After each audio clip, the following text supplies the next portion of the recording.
ciptakan teknologi inovatif, mendukung pertanian maju mandiri dan modern, baktikan dharma, bangun negeri, tingkatkan produksi dengan inovasi. Badan Litbang Pertanian Science Innovation Network, Badan Litbang Pertanian, jayalah pertanian Indonesia. Hilirisasi dan masalisasi teknologi pertanian, mewujudkan kedaulatan pangan, petani sejahtera. Semangat bekerja profesional, berpikir terbuka, adaptif pada perubahan, jalin kerjasama bangun pertanian. Badan Litbang Pertanian Science Innovation Network, Badan Litbang Pertanian, jayalah pertanian Indonesia. Sinergi ciptakan inovasi teknologi pertanian, mendukung ketahanan pangan nasional. Badan Litbang Pertanian Science Innovation Network, Badan Litbang Pertanian, jayalah pertanian Indonesia.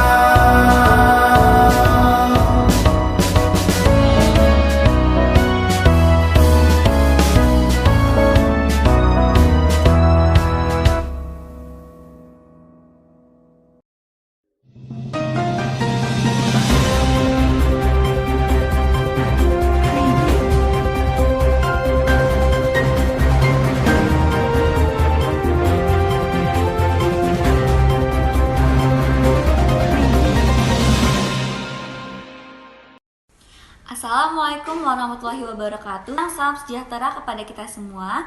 Yang saya hormati Ibu Kepala Sekolah beserta jajaran guru SMPN 19 Jakarta. Perkenalkan, nama saya Mikaela Sabina dari kelas 8E. Pada kesempatan kali ini izinkan saya dan teman-teman untuk menjelaskan secara singkat mengenai Lembaga Departemen Pertanian. Saya persilakan kepada teman saya Areta untuk menjelaskan mengenai Lembaga Pertanian. Terima kasih Mikaela dan Erditya. Perkenalkan, nama saya Areta Andia Zulika. Hari ini saya akan menjelaskan sejarah Departemen Pertanian. Departemen Pertanian didirikan pada tanggal 1 Januari 1905 berdasarkan surat keputusan Gubernur Jenderal Hindia Belanda tanggal 23 September 1904 nomor 20 Stadsblad 982 yang didasarkan pada surat keputusan Raja Belanda nomor 28. Tanggal 28 Juli 1904, Stadsblad nomor 380. Direktur pertama Departemen Pertanian yaitu Dr. Melchior Trup. Saat penjajahan Belanda, urusan pertanian diberi kepada Departemen van Landbouw 1905, Nijverheid en Handel 1911, dan Departemen van Economische Zaken 1934. Sementara pada masa penjajahan Jepang 1942 sampai 1945, urusan pertanian diberi kepada Gunsei Kanbu Sangnyobu. 2 hari setelah kemerdekaan Indonesia, yaitu pada tanggal 19 Agustus 1945, Departemen Pertanian ditempatkan oleh Soekarno di bawah kendali Kabinet Pertama Indonesia setelah merdeka, yaitu Kementerian Kemakmuran dengan Menteri Kemakmuran pertama Panji Suratman Djokroardi Surjo sampai 14 November 1945, karena kabinet selanjutnya beralih ke Kabinet Syahrir I dan Panji Suratman Djokroardi Surjo beralih menjadi Menteri Keuangan. Kementerian Kemakmuran mendirikan cabang di Magelang yang dipimpin oleh R.M. Rekso Hadi Projo karena situasi politik dan ekonomi Indonesia saat itu kacau dan belum stabil. Lalu, pada bulan Juli 1947, kantor dipindahkan ke kawasan Borobudur, kemudian dialihkan ke Yogyakarta saat Peraturan Presiden Nomor 47 Tahun 2009 tentang pembentukan dan organisasi Kementerian Negara ditetapkan, berubahlah Departemen Pertanian menjadi Kementerian Pertanian. Nah, itu tadi video dari teman saya yang bernama Areta. Selanjutnya, saya akan persilahkan teman saya Suraya untuk menjelaskan struktur kelembagaan pertanian.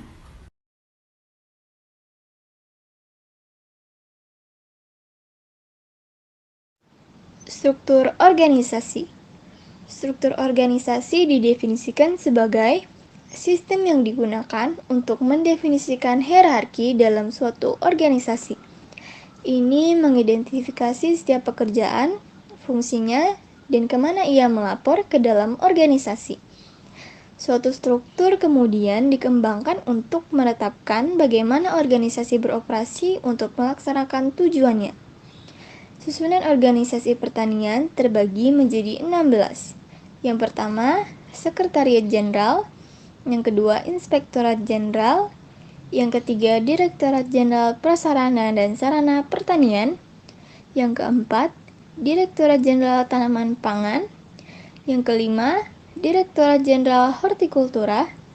Yang keenam, Direktorat Jenderal Perkebunan.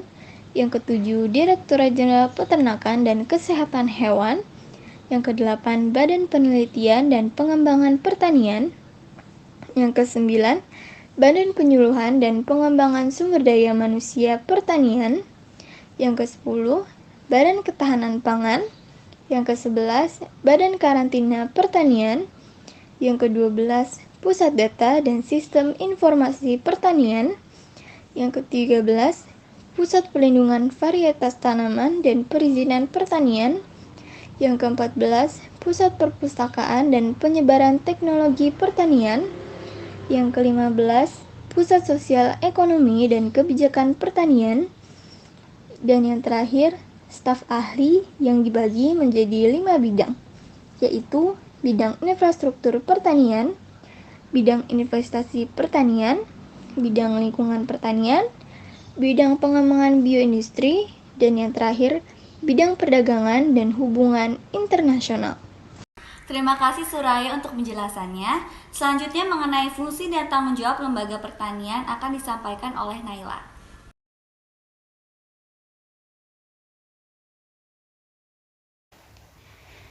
Kementerian Pertanian memiliki beberapa fungsi, 9 diantaranya adalah pelaksanaan penelitian, pengembangan, dan inovasi di bidang pertanian, penyelenggaraan, penyuluhan, dan pengembangan sumber daya manusia di bidang pertanian, koordinasi dan pelaksanaan diversifikasi dan pemantapan ketahanan pangan, pelaksanaan perkarantinaan pertanian, dan pengawasan keamanan hayati, pelaksanaan dukungan yang bersifat substansif pada seluruh unsur organisasi di lingkungan Kementerian Pertanian, pembinaan dan pemberian dukungan administrasi di lingkungan Kementerian Pertanian, perumusan dan penetapan kebijakan di bidang penyediaan prasarana dan sarana pertanian, peningkatan produksi padi, jagung, kedelai, tebu, daging, dan pertanian lainnya, serta peningkatan nilai tambah, daya saing, mutu, dan pemasaran hasil pertanian. Pelaksanaan kebijakan di bidang penyediaan prasarana dan sarana pertanian, kalau tugasnya ada di Peraturan Presiden Republik Indonesia Nomor 45 Tahun 2015, yaitu Kementerian Pertanian mempunyai tugas menyelenggarakan urusan pemerintahan di bidang pertanian untuk membantu Presiden dalam menyelenggarakan pemerintahan negara. Terima kasih Naila untuk penjelasannya. Mengenai data program terkini akan disampaikan oleh Madu. Silakan Madu. Assalamualaikum warahmatullahi wabarakatuh. Perkenalkan, nama saya Marta Syarifah. Saya akan membacakan data program terkini Kementerian Pertanian Republik Indonesia tahun 2021. Kementerian Pertanian menargetkan peningkatan kesejahteraan petani melalui 3 program strategis. Yang pertama, penyediaan layanan kredit usaha rakyat. Yang kedua, program gerakan 3 kali ekspor. Dan yang ketiga, pembentukan komando strategi pembangunan pertanian. Ketiganya harus saling terkait dan itu juga kesejahteraan petani. Selain itu, Kementerian Pertanian juga memiliki program penguat melalui gerakan 3 kali lipat ekspor. Gerakan ini dibuat sebagai ajakan pemerintah kepada seluruh pemegang kepentingan pembangunan pertanian agar bekerja dengan cara yang tidak biasa.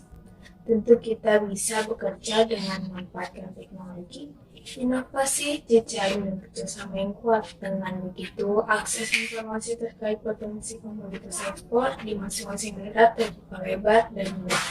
Memiliki tujuan ekspor yang bisa diakses melalui aplikasi Peta Potensi Ekspor dan IMACE atau Indonesia Maps of Agriculture Commodities Export. Sebelumnya, Presiden Joko Widodo memberi catatan khusus pada sektor pertanian. Dia meminta agar Kementan fokus terhadap upaya peningkatan pertanian on-farm dan off-farm, terutama pasca produksi. Pertanian on-farm merupakan proses yang berhubungan langsung dengan budidaya pertanian seperti menyemai bibit, mengawinkan hewan, ternak, memupuk, memberi pakan ternak, mengendalikan hama dan penyakit, serta panen. Sementara on-farm merupakan proses komersialisasi hasil budidaya pertanian seperti pedagang, pengepul, dan lain-lain. Sekian dari saya, kurang lebih menyimak.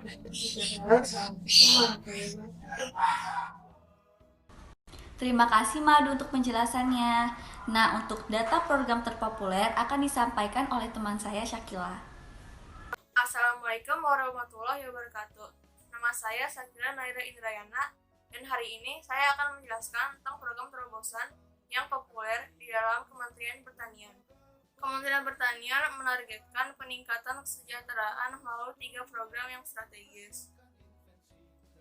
3 program ini adalah Kredit Usaha Rakyat atau disingkat KUR, Gerakan 3 Kali Ekspor atau disingkatkan GRATIEX, dan Komando Strategi Pembangunan Pertanian atau disingkatkan KOSTRA-TANI.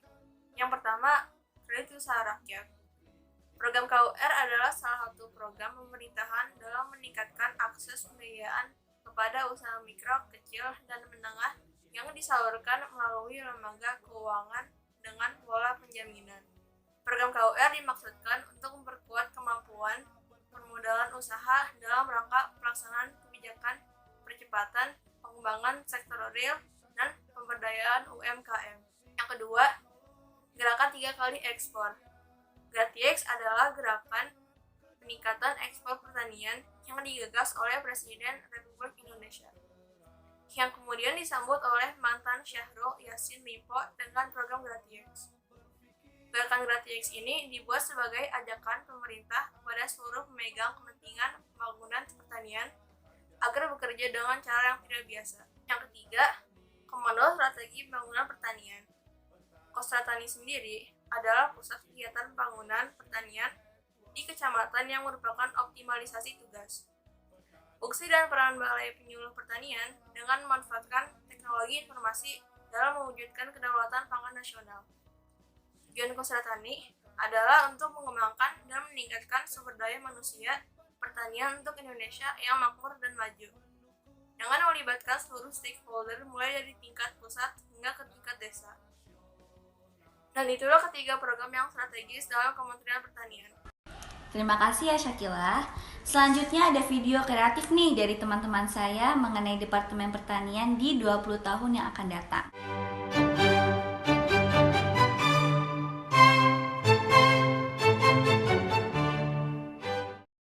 Assalamualaikum warahmatullahi wabarakatuh.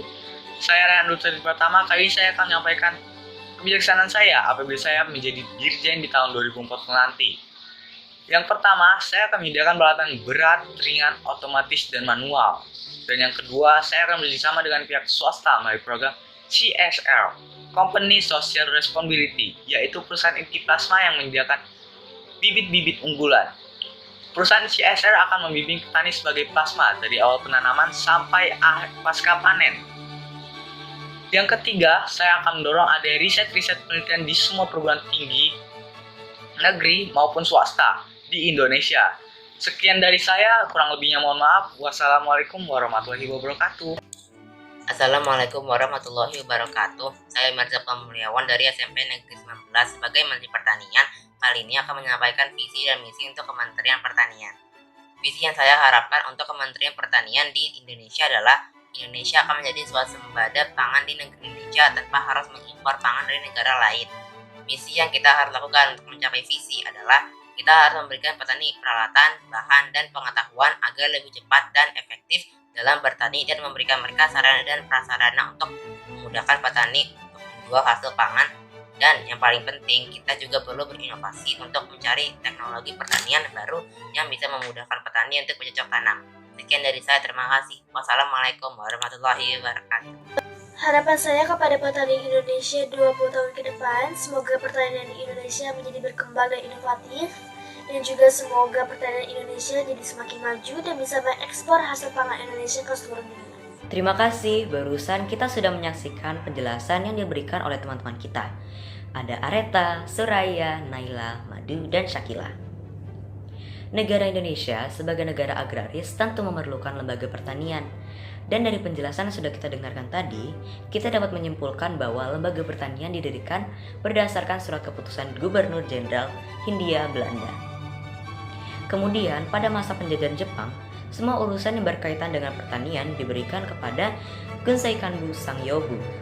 Dan kita dapat menyimpulkan juga struktur organisasi pertanian terdiri atas Sekretariat Jenderal, Inspektorat Jenderal, Direktorat Prasarana dan Sarana Pertanian, Direktorat Tanaman Pangan, dan masih banyak lagi.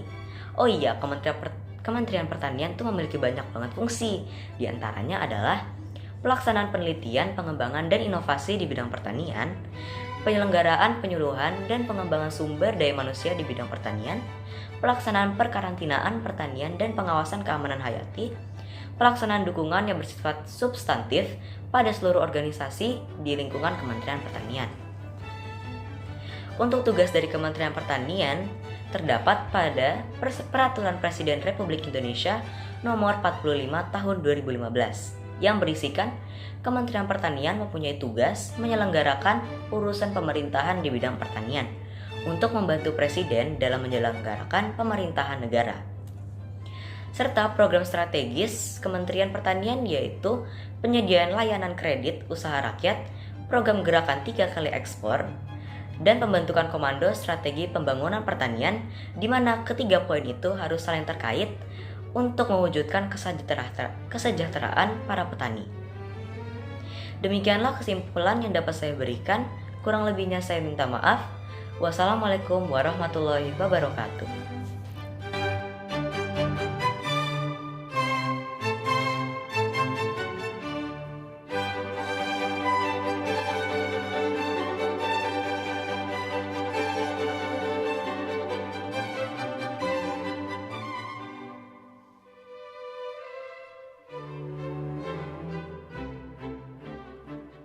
Maju terus, Lembaga Pertanian Indonesia. Yeay.